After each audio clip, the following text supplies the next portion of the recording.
Hello နှင်းစီပန်း12ပွင့် order လေးရှိလို့စီးပြပေးလိုက်ပါတယ်ရှင်အရင်ဆုံးရေဆိုဖို့မှာပန်းလေး12ပွင့်ကို V ပုံစံလေးကြဲကြဲလေးညီလေးစိုက်လိုက်ပါမယ်ရှင်ပန်းလေးတွေညီညာစိုက်ပြီးတော့မှိုင်းကန်ဆွဲထုတ်မှိုင်းကန်အနက်2ရွက်ကိုကြောချုံပုံစံလေးခောက်ပြီးတော့တိတ်ကလေးနဲ့မြင်းနေအောင်ပတ်ပေးလိုက်ပါတယ်ရှင်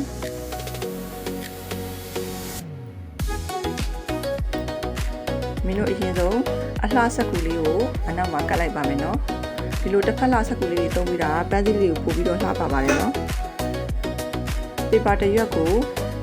အလယ်ကနေညီညာပိုင်းပြီးတော့ဘေးဘယ်ညာကိုကတ်လိုက်ပါတယ်ရှင်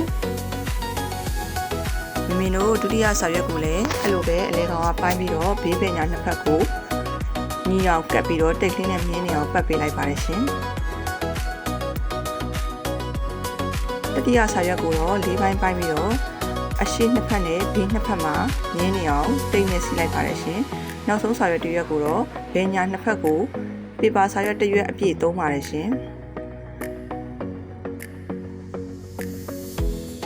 ဖဲကြိုးလေးကိုတော့အခုခေတ်စားနေတဲ့နှစ်ထပ်ဖဲကြိုးလေးပုံစံလေးစီးပြပေးထားပါတယ်ရှင်